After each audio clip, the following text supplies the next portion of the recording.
dar uma descansadinha. Parece que o nosso corpo, biologicamente, ele já programa, né? Vai chegando perto das férias, ele já dá uma travada, fala assim, dá mais não, filho, tem que dar uma descansada. Mas vai dar tudo certo. Boa noite, Márcia. Então, só recapitulando, Jair, onde estávamos e para onde vamos. A gente começou genética, inclusive a Marina me falou que a revisão de ecologia com ela foi super legal, muito bom. A gente vai revisando sempre, não só porque foi um conteúdo que a gente viu no início, né? E o Enem ainda é daqui a alguns meses, mas como eu tinha falado com vocês, ecologia é um tema muito, muito importante. É o mais cobrado no Enem, assim, disparado de toda a biologia, tá? E aí, semana passada, a gente começou genética, a gente viu aí os conceitos principais, o que é um gene, o que é um alelo, o que é dominante, recessivo, e a gente vai relembrar um pouquinho desses conceitos hoje também, mas dando um passinho além, tá? Então, a gente parou semana passada com esses conceitos, falei com vocês, não vai cair no Enem uma questão perguntando o que é alelo, né? As questões do Enem são muito contextualizadas. Mas sem saber o que é alelo, a gente fica difícil da gente fazer as questões de genética. E assim para todos os conceitos. Beleza? Acho que foi o Gui que falou que acabou de ver essa matéria na escola. Recentemente. Estava com tudo na ponta da linha. Enfim. Eu aí... parei. Eu concordei aqui, só que o microfone estava desativado. Sem problema, tranquilo. E aí a gente vai falar hoje da primeira lei de Mendel. Quem foi esse tal de Mendel, né? Um dos biólogos, na época, nem era chamado de biólogo, era chamado de naturalista, que estuda ciências naturais. Mais famosos que a gente tem aí, junto com o Darwin, né, que é da evolução. E aí, o Mendel ficou famoso depois do tempo dele, né? Porque na época que ele escreveu as leis dele sobre hereditariedade, ninguém deu moral nenhuma. Falou assim, esse cara não sabe de nada. Depois que ele tinha morrido, que a galera foi descobrir microscópio, estudar as células, assim, é que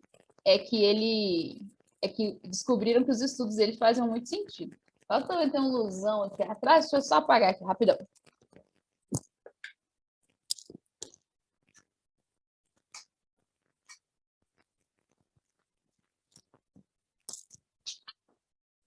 Aí, que a luz lá da varanda estava dando um reflexo estranho. Tem o toque. Mas aí, a gente já viu isso várias vezes, né? A galera que não recebe o crédito em vida, digamos assim, e depois que eles vão dar moral.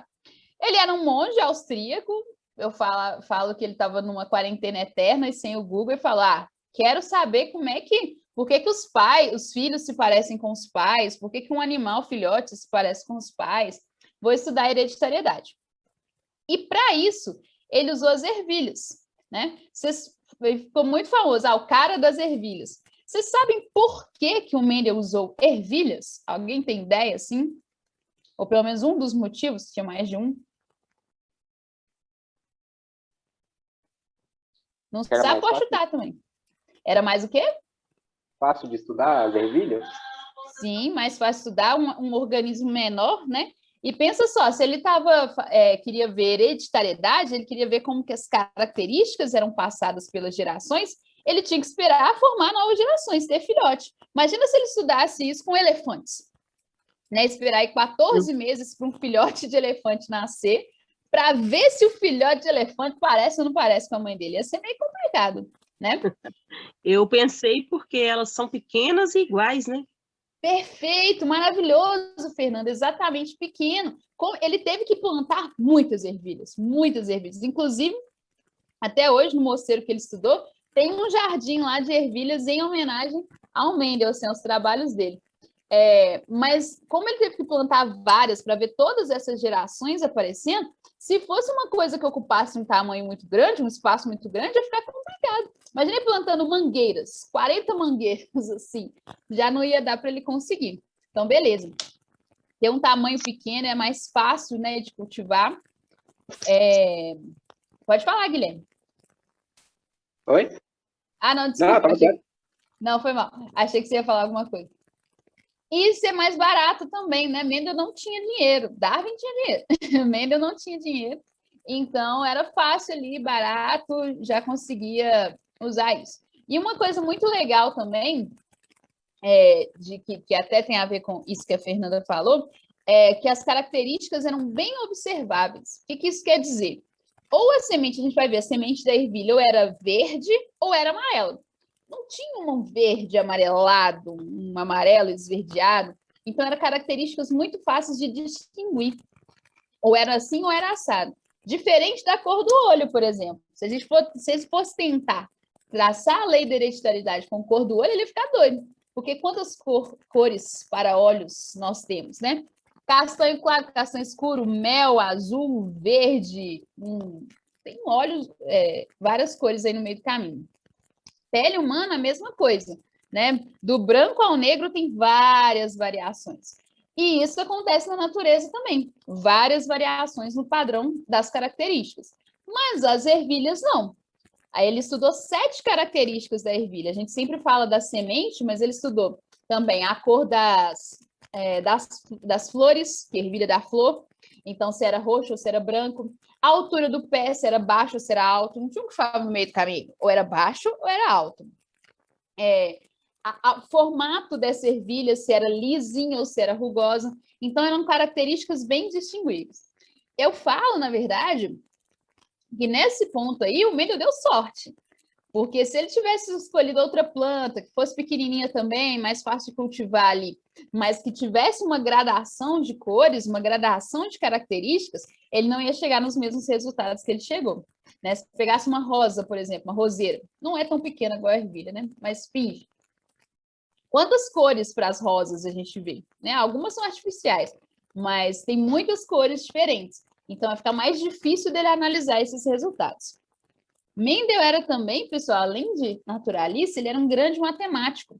Então, as contas que ele fez, o trabalho de contabilizar quantas ervilhas amarelas, quantas ervilhas verdes, e ver nisso um padrão, foi muito importante para ele colocar a lei dele.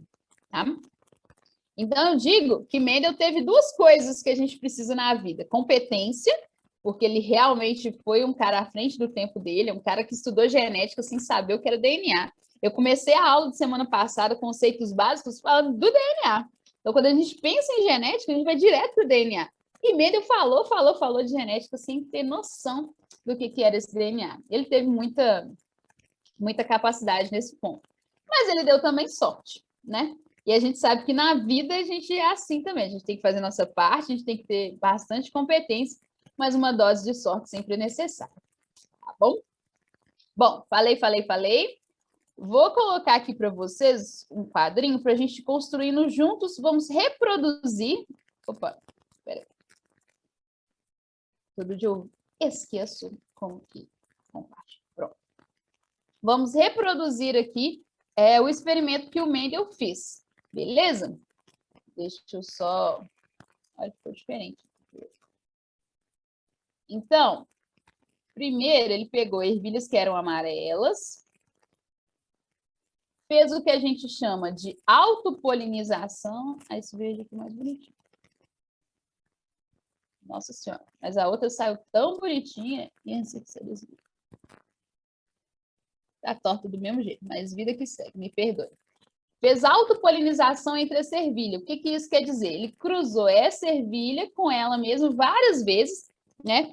As ervilhas são angiospermas, então elas produzem gametas masculinos e gametas femininos na flor. Essa flor, lá o grão, o pólen, que às vezes dá até alergia na gente, esse grão de pólen seria o gameta masculino. Então, essa flor tinha a parte masculina e a parte feminina, e foi fazendo autofecundação com essa mesma planta para garantir o quê? Que essa característica amarela fosse o que ele chamou, na época, eu vou colocar aqui para depois a gente trocar essa palavra, o que ele chamou na época de pura. Essa ervilha era amarela pura. Tá? A gente vai entender o que esse puro significa para a gente hoje. E fez a mesma coisa com uma ervilha verde. Cruzou a ervilha com ela mesma várias vezes para garantir que essa ervilha fosse pura. Tá? E fez um cruzamento entre essas 2 ervilhas. E aí, o que ele achou de resultado? Isso aqui a gente chama de geração parental, que seria a primeira geração que ele cruzou. E o que ele achou de resultado? Agora eu mudei o amarelo. Fica padrão.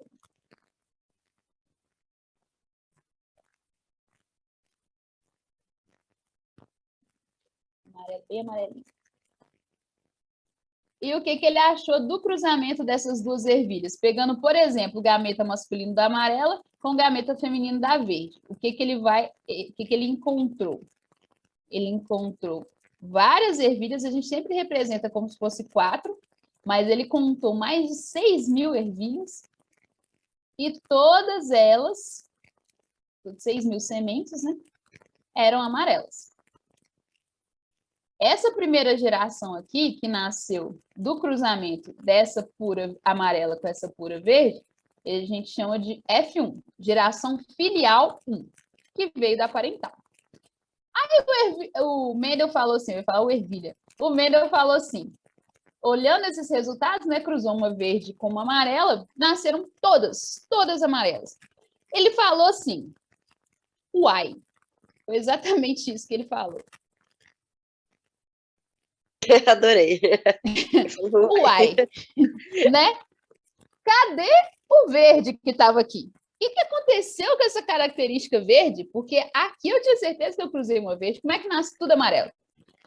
Tem alguma coisa errada. E aí, o que ele fez? Agora ele vai fazer uma fecundação cruzada ou uma autofecundação entre as ervilhas aqui de F1. Ele vai pegar essas amarelas que surgiram todas da geração parental, vai pegar elas da geração filial 1 e vai fazer o cruzamento entre elas. Aí o que vai acontecer? Ele achou lá 6.000 e tantas ervilhas, só que dessa vez, amarelo, amarelo, amarelo, amarelo, mas a última que era verde. Então, das 6.000, ele achou uma proporção que a gente chama proporção fenotípica de 3. Opa! Eita. De 3 ervilhas amarelas para uma ervilha verde. Então, a característica verde, ela estava aqui o tempo todo. Ela, mesmo na F1, ela estava aqui. É o que acontece muito, por exemplo, com cor dos olhos. Quem nunca viu às vezes uma criança nasce com olho verde, e aí os pais, nenhum deles tem olho verde, mas o avô tinha, ou um tio tinha, etc. Então, essa característica pulou geração. Então, o Mendel falou, olha, a característica verde estava lá, mesmo na F1, só que ela não estava se manifestando, tá? Vamos traduzir aqui o que ele fez, né, com os conhecimentos que a gente tem hoje. Relembrando, aproveitando para relembrar aí os conceitos básicos.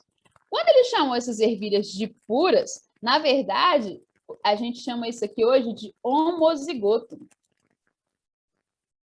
Mendel não podia falar homozigoto porque Mendel não sabia o que era alelo, não sabia o que era gene, não sabia nada disso.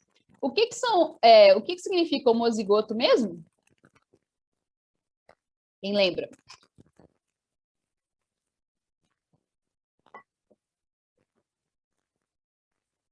Tem os dois alelos? Isso, tem os dois alelos iguais. Homo de igual. Então, essa aqui era, por exemplo, azão, azão. E essa aqui era pura também, era homozigota, azinho, azinho. Então, a amarela é homozigoto dominante e a verde é homozigota recessiva. Tudo bem aí, Antônio? Show desorientado, sim. Então, a gente sabe que o alelo azão determina a cor amarela e o alelo azinho determina a cor verde. Lembrando, aproveitando para relembrar os conceitos, né? O gene é A. O gene A determina a cor da ervilha. Esse gene tem duas variações. Variação do gene a gente chama de alelo. O alelo dominante dá a cor amarela e o alelo recessivo dá a cor verde. A gente representa o alelo dominante com a letra maiúscula e o alelo recessivo com a letra minúscula. Beleza. Quando ele cruzou essas duas aqui, a aqui apareceu tudo amarelo. Então, tinha pelo menos um alelo dominante.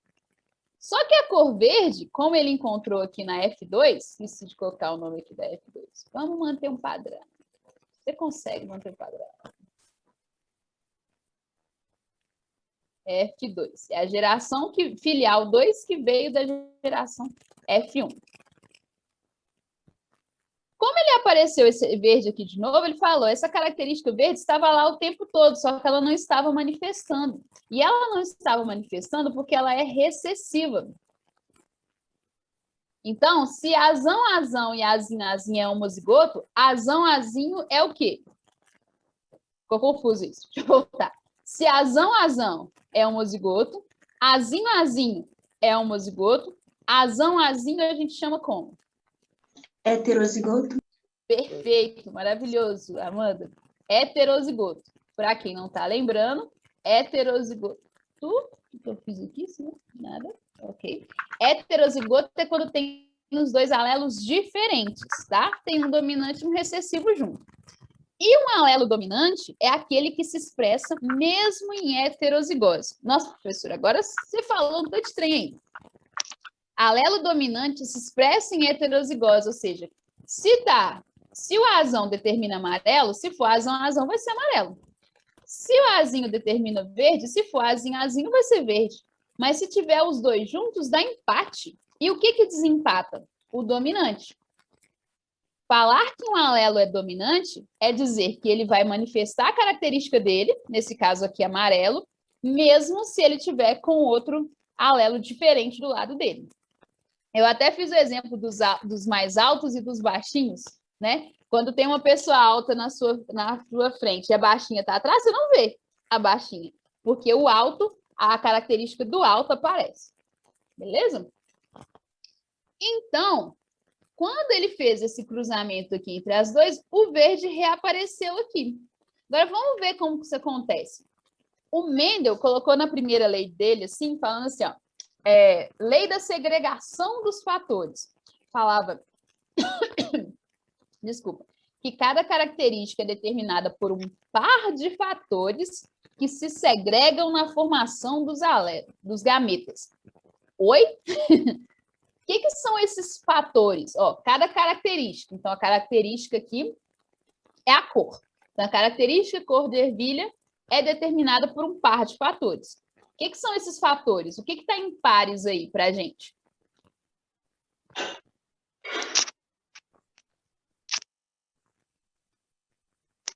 A filiação. Ah, o quê? Essa filiação. Essa filiação que tem quais alelos aqui? Tem o F. Os homozigotos. O homozigoto. Temos aqui o homozigoto. Azão é um par, certo? Tem dois As. Azão-azinho também é um par. Tem dois. Então, esses alelos aqui é que são esses fatores que Mendel falou. Então, de novo, cada característica, no caso aqui a cor da ervilha, é determinada por um par de fatores, por um par de alelos. Se for azão, amarelo. Se for azinho, verde. Se for azão, amarelo também. E ele continua. Que se segregam. O que é segregar?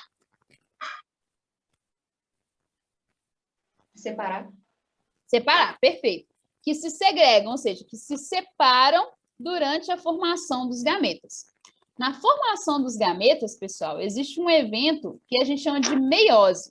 Aqui vou fazer um pequeno remember assim, de meiose. Existem dois processos que fazem as nossas células se dividirem, ok? Nosso corpo é todo formado por células e essas células precisam formar outras células.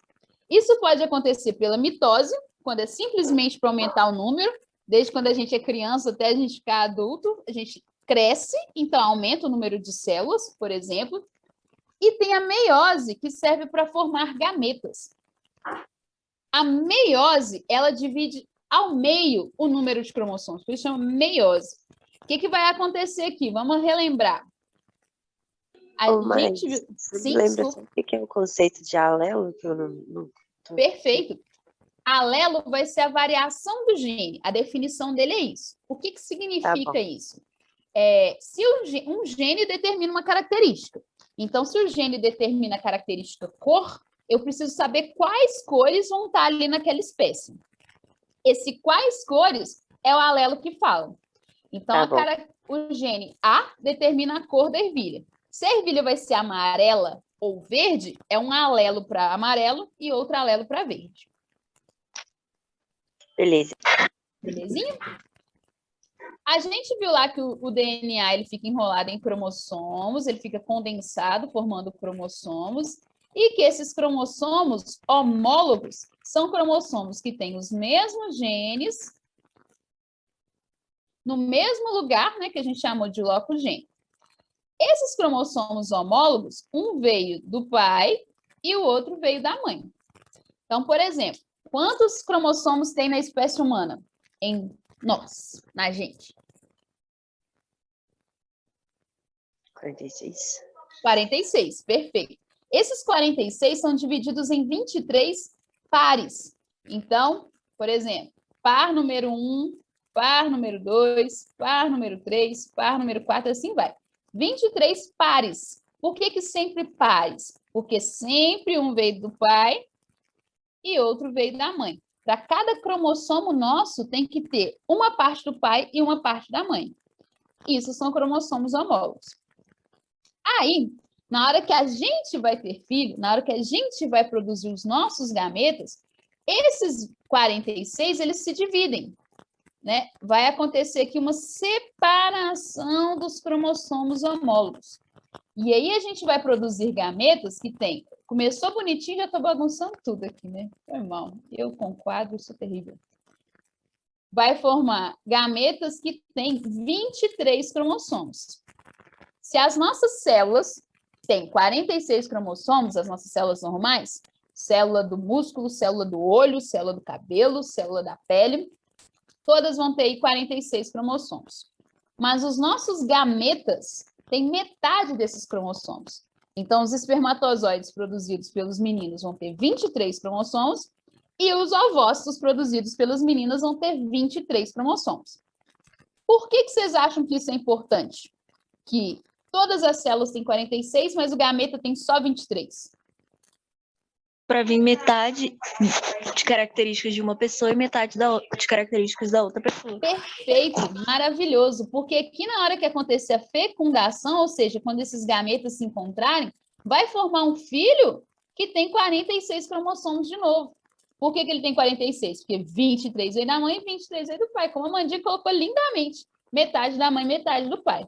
Então, toda vez que um ser humano, né, a gente está dando exemplo de ser humano com 46 cromossomos aí, vai produzir um gameta para passar as características genéticas para o filho, ocorre um processo chamado meiose, que é pegar uma célula que tem 46 cromossomos e dividir ela pela metade, formar 23 cromossomos no gameta.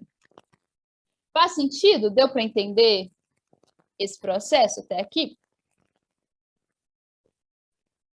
Sim. Sim? Tranquilo? Beleza. Então, se na hora de formar esses gametas vai dividir a metade dos meus cromossomos, vai dividir a metade dos alelos. Então, voltando lá para a lei de Mendel, cada característica é formada por um par de fatores que se segrega na formação dos gametas. Então, na hora da formação dos gametas, esse par de fatores que a gente já viu que são os alelos, eles se separam. Então, um gameta pode ser que eu vou produzir um ovócito com um alelo azão e outro ovócito com um alelo azinho, se eu tiver esses dois alelos na minha genética. Beleza? Então, vamos ver o que isso aconteceu aqui, como que isso influenciou na questão aqui das ervilhas. Estava escrevendo de vermelho. Vamos tentar manter um padrão aqui. O que aconteceu aqui da geração parental para F1? Lá na geração parental, teve a formação dos gametas, separou esses dois aqui, e na fecundação, ou seja, na hora que foi formar esse filho, veio um gameta aqui da mãe, vou chamar esse aqui de mãe, e outro gameta do pai. Repara que todos os indivíduos que foram formados na F1 têm o mesmo genótipo. Olha eu relembrando os conceitos básicos aí. Genótipo é a composição de alelos. Então, azão, azinho é um genótipo. Fenótipo é a característica expressa, é a característica que esse genótipo determina. Então, se a azão determina a cor amarela, e ele é dominante, então, azão azinho é um genótipo que vai determinar o fenótipo amarelo, cor amarela. Beleza? Então, repare que na F1, todos têm o mesmo genótipo. Todos são azão azinho, porque vieram dos mesmos pais que também tinham o mesmo genótipo. A gente tem um jeito de fazer os exercícios que aparecem que a gente faz assim, ó. Então, vamos supor, esse aqui é a mãe, esse aqui é o pai. Esse é o genótipo da mãe, azão, azão. Esse é o genótipo do pai, azinho, azinho. Então, a gente faz esse cruzamento aqui, ó, como se fosse. Imagina que esse alelo da mãe encontra com esse alelo do pai. Vai produzir um filho que é azão, azinho. Se esse alelo da mãe encontrar com esse alelo do pai, vai produzir um filho que é azão, azinho. Se este alelo da mãe encontrar com esse aqui do pai, vai produzir um azinho, azinho, azão, azinho. E se esse aqui encontrar com o alelo do pai, vai produzir azão, azinho. Foi o que aconteceu aqui na F1, por isso que a gente representa com 4, né? Que são 4 possibilidades. Todos saíram com o mesmo genótipo, porque eles vieram dos mesmos pais que tinham o mesmo genótipo. Tudo bem até aqui? Deu para perceber por que que F1 saiu toda amarela? Sim. Maravilhoso. Vamos entender agora o que aconteceu na F2. Deixa eu dar uma apagada aqui para dar uma organizada. Eu com o quadro sou terrível. Isso aqui é importante. Vou deixar ele aí.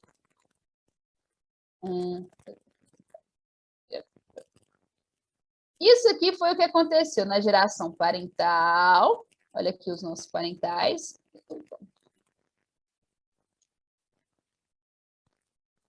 Geração parental e geração F1. Na F2, ele fez o cruzamento de azão, azinho com azão, azinho, porque ele fez o cruzamento desses dois aqui da F1, que tinham o mesmo genótipo. O que vai acontecer? Imagina que esse alelo da mãe juntou com esse alelo do pai. Vai formar um indivíduo que é azão, azão. Este alelo da mãe pode juntar com este alelo do pai.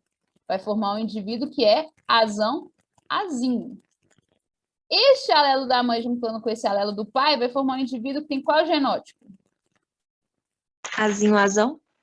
Azinho, azão. Aí, por convenção, Amandinha, a gente põe o dominante na frente. Mas se você colocar azinho, azão, nem vai brigar com isso, não. Tá tudo certo. Beleza? É só para pôr a maiúscula na frente. E se esse alelo da mãe juntar com esse alelo do pai, vai formar o quê? Azinho, azinho. Azinho, azinho. Perfeito. Repare que foi exatamente as possibilidades aqui que apareceram na F2. Cat. Essa ervilha aqui tem o genótipo azão, azão. Esse, que é esse aqui. Essa ervilha aqui tem o genótipo azão, azinho, que é esta aqui. Esta aqui tem o genótipo azão, azinho. E essa aqui é azinho, azinho, que é a verde. Faz sentido? Então, só se ele ficar totalmente recessivo que ele vai ficar verde? Perfeito. Um alelo recessivo, a gente diz que ele só se expressa em homozigose. Ou seja, só quando ele tiver outro recessivo do lado dele. Beleza? Show. Beleza. Tudo certo até aqui, pessoal? Sim, muito legal. Genética é massa, né, Bela? Bom, essa é a primeira lei de Mendel. Ele fez esses cruzamentos e a conclusão dele foi essa. Vou repetir para vocês. Cada característica, cor das ervilhas, é determinada por um par de fatores, que hoje a gente chama de par de alelos, azão, azinho, azinho, azinho, azão, azão, que se segrega, se separa durante a formação dos gametas. Então, como esse azinho aqui se separou para formar os gametas, e ele se encontrou com uma gameta que tinha um azão, formou todos na F1 azão, azinho. Por isso que o verde não apareceu aqui. Ele falou, na hora que ele falou, uai, cadê a cor verde que estava aqui? O verde, o alelo para a cor verde estava lá o tempo todo na F1, mas ela não estava manifestando porque tinha um azão do lado dele. E o azão é dominante. Ele expressa a sua característica quando dá empate. Aí, ele fez um cruzamento entre eles, na F2 o verde reapareceu. Aqui é como se fosse filhos, pais e avós. Beleza? E esse 3:1 aqui é o que a gente chama de proporção fenotípica. Deixa eu anotar aqui bonitinho. Vou fingir que eu sou uma pessoa organizada. E eu consigo. Então, proporção fenotípica. Fenotípica é de fenótipo. Então, fenótipo é a característica expressa. Então, a característica aqui é a cor. Estou vendo 3 amarelas, assim, para uma verde. Essa é a proporção fenotípica. Temos a genotípica também, professora? Temos. Mas essa é vocês que vão me dizer. Proporção genotípica.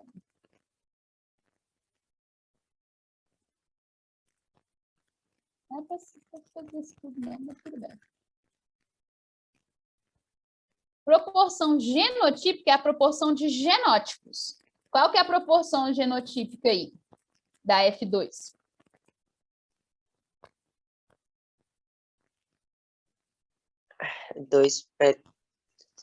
Não sei. Pode falar? Entre azão e nozinho, não é? Isso, exatamente. Como é que representa isso? Que tem são 2 por 1, é isso?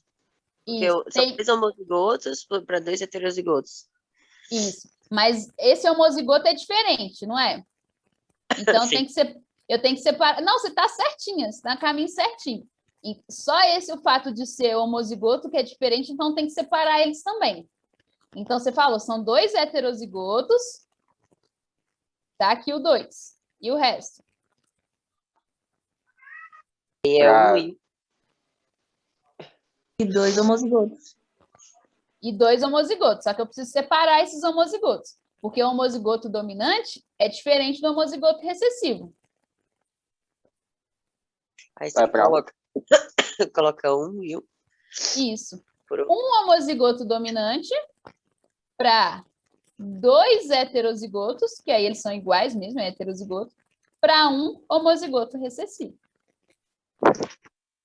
Show? Silêncio. Certinho? Bela, você tá mal, hein?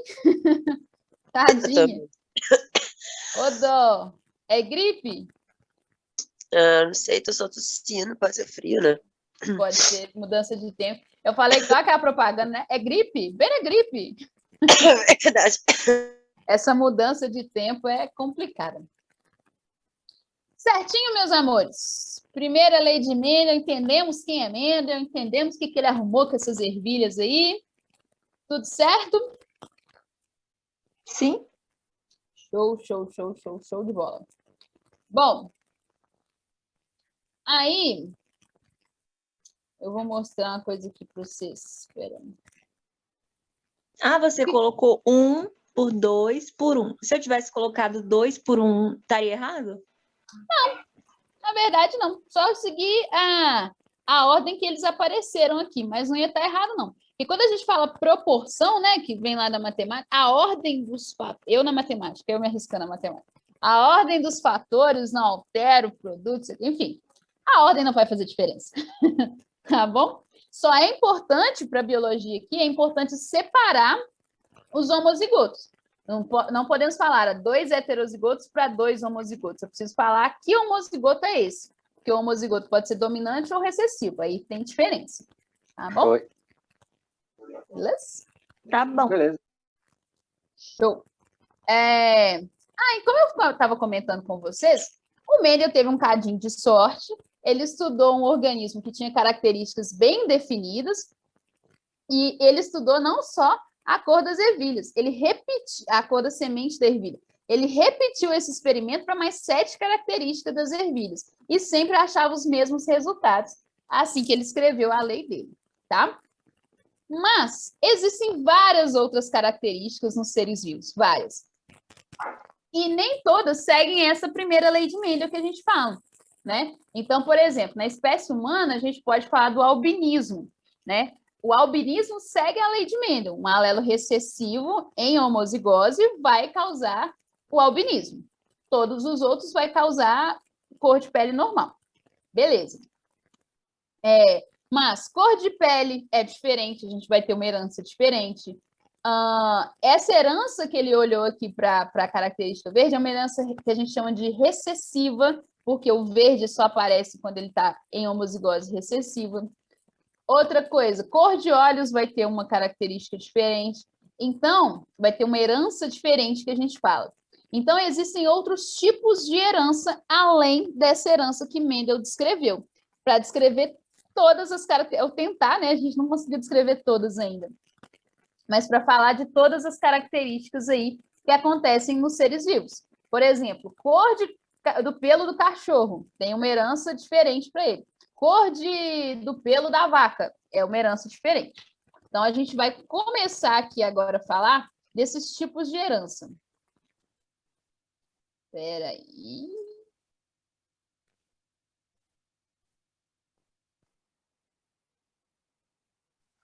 Vamos, querido.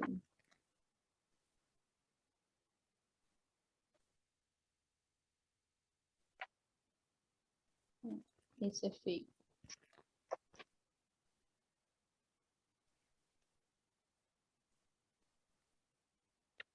Estou acompanhando aqui do Zoom só um pouquinho.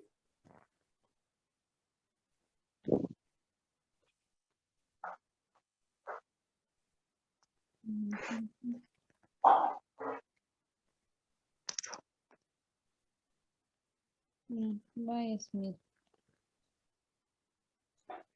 Vocês estão vendo minha tela? Sim. Show. Cachorro por motivos que eu amo cachorro. Só isso. Tem nada a ver com nada. Olha só. Então, caso 1. A gente vai começar aqui, a gente continua no pós-férias. Sem problema, não. O teste do pezinho serve para determinar várias doenças, né? Uma delas é a fenilcetonúria. O que é a fenilcetonúria? É a incapacidade daquele bebê, daquela criança, digerir um aminoácido que a gente chama de fenilalanina.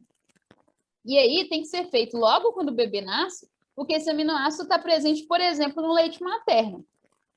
Inclusive, teve uma campanha recentemente aqui em BH para expandir o teste do pezinho, né, o teste mais básico, para conseguir detectar outras doenças, incluindo essa aí. Beleza, deixa eu diminuir. Olha só, isso aqui que eu estou mostrando é uma coisa que a gente chama de heredograma. O heredograma nada mais é do que uma árvore genealógica metida à besta. Então, ela vai... Você está mostrando a tela, é que você trocou de tela ou você está naquela do desenho? Não, troquei de tela. Não está aparecendo? Tá naquela... Não, achei que você estava falando da tela do desenho. Eu e esse zoom. Aqui, ó. Agora vai. Agora Isso. tá O cachorrinho. o cachorrinho. Tudo tem que ter cachorro, gente. Onde tiver cachorro, eu estarei. Muito bem.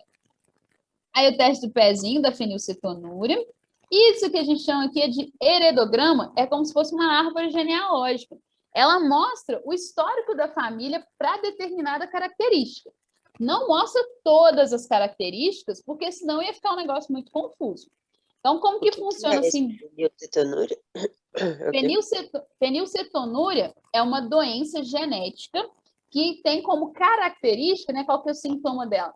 A pessoa não consegue digerir um aminoácido fenilalanina. Tá. Esse aminoácido, ele faz parte de várias proteínas, de várias coisas que a gente come, mas é muito grave não descobrir isso no teste do pezinho, que eu falei, porque tem esse aminoácido no leite materno. Então, o próprio fato da mãe amamentar uma criança com fenilcetonúria, ela já vai ter vários problemas de saúde. Beleza? A pessoa já nasce com essa doença, é uma doença hereditária. né? Doença hereditária que ela é transmitida ao longo das gerações aí pela genética. Então, aqui no heredograma, mostra o histórico da família para essa característica, ter fenilcetonúria. Então, a gente sempre marca no heredograma, colore o símbolo para aqueles que são afetados, que a gente fala. Afetados é quem tem a característica, pessoal. Pode ser cabelo ruivo, pode ser sardas, pode ser olho verde, qualquer coisa. A característica que eu tiver mostrando no meu heredograma, a pessoa que tiver ela vai estar com o símbolo todo colorido. E os que não são coloridos são aqueles que não têm a característica que a gente chama de normal, tá? O círculo representa mulheres e o quadradinho representa homens. Aqui tem um casal que deu origem a 2 filhos, uma menina que foi afetada, que tem fenilcetonúria, e um menino que não tem a fenilcetonúria. Aqui tem outro casal, também teve 2 filhos. Esse aqui teve um casal que teve um filho com fenilcetonúria, e assim vai. Aqui estão sendo representadas 3 gerações. Bom, essa característica fenilcetonúria, a gente pode dizer que ela é recessiva. O que quer dizer que uma característica é recessiva? Significa que quem tem essa característica, né, quem é fenilcetonúrico, no caso, ele vai ter o genótipo azinho. Lembra lá, a característica recessiva, ela só aparece em homozigose. Ela só aparece quando tem 2 aqui do lado. Logo, os normais, qual que vai ser o genótipo de quem não tem fenilcetonúria? Azinho? Pode ser azinho e pode ser qual outro mais? Azão. Azão, perfeito. Então, eu digo que pelo menos um azão esse cara vai ter. Todo mundo que é normal aqui, com certeza ele tem pelo menos um azão. Tudo bem? E quem é afetado, ele é azinho. A gente vai treinar muito com heredograma, porque heredograma aparece muito na nossa provinha, tá? E eu sei que essa doença é recessiva, que essa característica é recessiva, só de olhar para o heredograma. Porque nesse heredograma, né, nessa simbologia aqui, eu tenho a seguinte característica. Pais normais dando origem a um filho afetado. Se eles tiverem esse filho afetado aqui, qual que é o alelo que completa o genótipo deles? Azinho. Azinho, perfeito, certeiro. Por quê? Os pais, gente, sempre passam uma característica para o filho. Se essa filha aqui tem no genótipo dela um azinho, vocês têm que pensar que um azinho, metade vem da mãe e metade vem do pai. Um azinho veio do pai, olha ele aqui, e um azinho, eu juro que eu estou tentando fazer um negócio reto, mas tem um probleminha aqui. E o azinho aqui veio da mãe. Beleza? Então, a gente vai mexer muito com o heredograma para ver várias características. E o heredograma, ele vai te pedir, né? Nas questões, eles vão pedir para vocês analisarem várias coisas no heredograma. Mas o que a gente precisa já saber? Esses símbolos, que a gente vai treinar depois, bolinha para menina e quadradinho para menino, casamento e filhos. E quem é colorido é afetado, tem aquela característica, quem não é colorido não tem a característica. E a gente precisa aprender a inferir, né, a descobrir qual que é o genótipo dos indivíduos que estão sendo representados aqui. Então, se esse 2 e esse 3 aqui, eu não tinha certeza do genótipo deles, será azinho ou azão, para descobrir eu tenho que olhar ou para o filho deles ou para os pais. E o filho me deu aqui. Se eles tiveram um filho que é azinho, esse azinho, um veio da mãe e o outro veio do pai. Tem que ter a metade aí. Até aqui, tudo bem, pessoas? Sim. Certo? Sim? Beleza. Então, a gente vai continuar... Cadê vocês? Perdi vocês. Na nossa volta, né? Gente, que confusão é essa aqui? Stop sharing. Stop. Pronto. Agora foi. Na volta, então, a gente continua aí as nossas aventuras pela genética. Oi, Fernanda, sem problema. Oh, meu bem, que gracinha, que bom que você voltou, então. Desejar aí boas férias para vocês, bom descanso, tá bom? Descansem mesmo, e a gente volta com força total aí em agosto, tá bem? Vou sentir saudade. Beijão, Tá, e qualquer coisa, galerinha que vai estudar aí, eu estou à disposição de vocês, viu? Pode me chamar lá no Zap, tá bom? Beijão e até a volta. Beijo, Tchauzinho. obrigada. Eu que Obrigada, agradeço. Maísa. Tchau. Obrigada. Tchauzinho. Eu que agradeço. Valeu. Vai só descanso, que eu consegui ligar esse notebook aqui para fazer umas coisinhas nele. Vai só aproveitar. Tá certo, Não. tá certo, justo. Notebook, Descansar. eu tô vendo aula pelo celular, mas o notebook não roda coisa não. Esse aqui tá triste. Ei,